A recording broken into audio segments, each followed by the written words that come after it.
5 अगस्त को शेख हसीना को सत्ता से हटाने के बाद जब से मोहम्मद यूनिस सत्ता में आए हैं तब से हिंदुओं के खिलाफ सैकड़ों हमले हो चुके हैं, जिसमें कई हिंदुओं को मौत के घाट उतार दिया गया। बांग्लादेश के 52 जिलों के हिंदुओं पर 200 से ज्यादा हमले हो चुके हैं। इस दौरान हिंदुओं के 22 धार्मिक स्थलों पर अटैक किए गए। मोहम्मद यूनिस से अल जजीरा के एक इंटरव्यू में पूछा गया कि बांग्लादेश में हिंदुओं पर इतनी हिंसा क्यों हो रही है, तो उन्होंने कहा ये सब इंडिया का प्रोपोगेंडा है, बांग्लादेश में तो बिल्कुल ठीक चल रहा है। जब साल 2021 में प्रधानमंत्री मोदी बांग्लादेश के दौरे पर गए थे तब महाकाली शक्तिपीठ जैसवरेश्वरी की पूजा के बाद उन्होंने एक मुकुट भी भेंट किया था और बड़े ही शर्म की बात है कि उसी मुकुट को पिछले ही महीने किसी ने वहां से चोरी कर लिया। पार्टीशन के वक्त बांग्लादेश में उसकी आबादी के 25 से 30% हिंदू हुआ करते थे, लेकिन वो आज घटकर सिर्फ 7 से 8% तक रह गए हैं। आखिरकार वो करोड़ों हिंदू गए कहाँ? या तो उनको देश छोड़ना पड़ा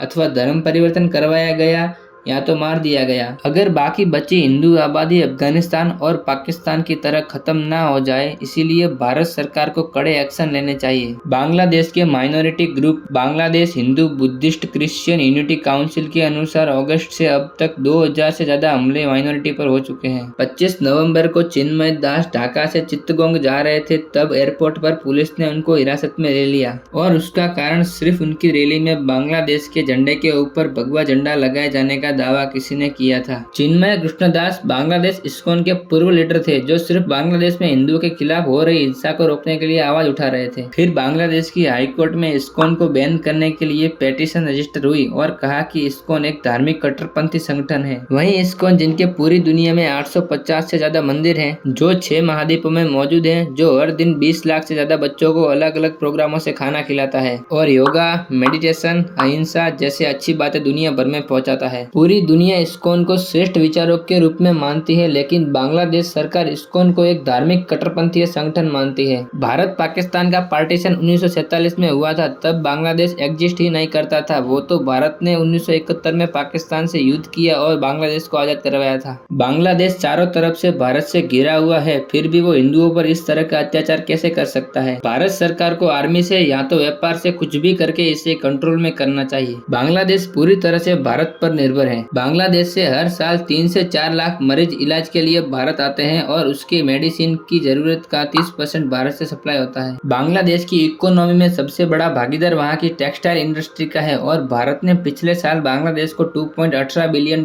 का कॉटन एक्सपोर्ट किया था। ये सारी मदद भारत को रोक देनी चाहिए, जिससे बांग्लादेश को उसकी औकात का अंदाजा हो। आप जब भी कपड़े खरीदे तब थोड़े से फायदे के लिए मेड इन बांग्लादेश के प्रोडक्ट ना खरीदे, बल्कि मेड इन इंडिया के प्रोडक्ट ज्यादा से ज्यादा खरीदे।